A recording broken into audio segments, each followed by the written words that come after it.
Still using leukocyte-rich or poor labels? What if I told you those terms are outdated and possibly misleading? We have an inflammatory PRP and we have a non-inflammatory PRP. And for the most part, it gave us some utility, right? To know that all PRP is not created equal. Curious what matters more than definitions? Watch the full breakdown. This leukocyte situation where our leukocytes are maybe in charge of this longer term reprogramming. So the question is, does leukocyte-rich versus leukocyte-poor PRP definitions even matter?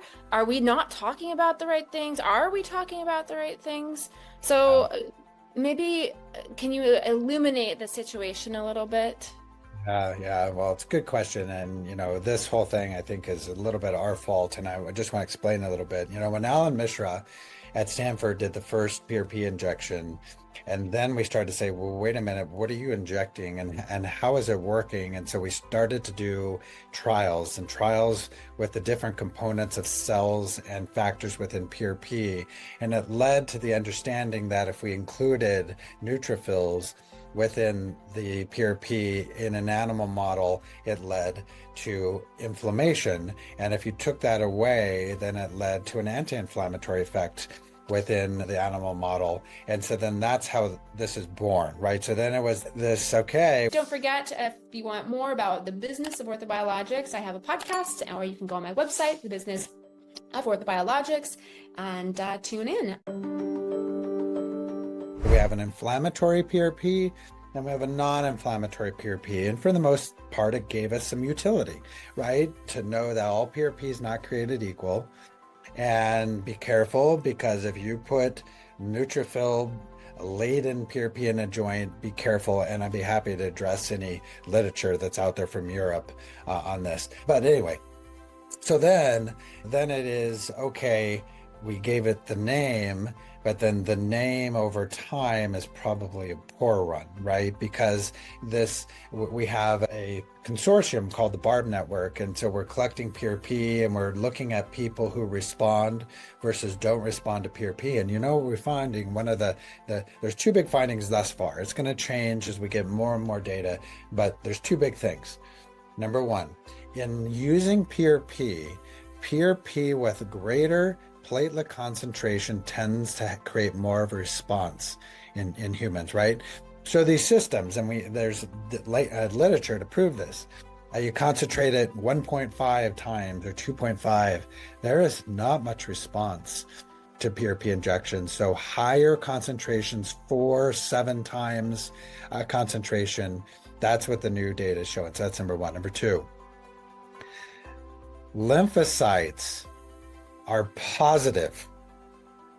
So then when we talk about this and saying, oh, well, we're going to give a leukocyte-poor, we don't want to be taking out the lymphocytes. It's a leukocyte, but we don't want that to be poor. We want that to be enriched, right? So then when you have this definition of leukocyte-poor, modern day in biologics is neutrophil depleted, lymphocyte concentrated. That's leukocyte-poor, but the name's terrible, right, with it. So it's going to evolve. It was there for a reason, for us to get a hold of what we're doing. It has been good for tendinopathy and understanding what type of PRP may work better there and arthritis. But you see, as we're becoming more sophisticated, these very junior varsity names that was given from the very beginning of PRP is inappropriate, and the lines are blurred. And the specific formulation is actually, which is really important. I'll give you, again, look at the randomized controlled trials from around the world. Some leukocyte-poor PRP formulations don't work. Great trials. They don't work. Right. They don't even meet definition of PRP, and they certainly don't concentrate a lot of things. Other ones, they really do work. So I think this name is going to be going away. I think it's good for us to know this, and it got again away from there is just PRP. I want a PRP injection. You cannot talk like that. And now we have, again, more fancy formulations, and we have A2M and plasma concentration and other things where we're mining different parts of the blood compartment for different things that we want to do. So now it's much more sophisticated. Probably would be another good topic of another, webinar, is just, what are these different formulations of PRP? But you're right. These definitions are not great. I think they do matter, but they're just inappropriately named, if that's fair enough.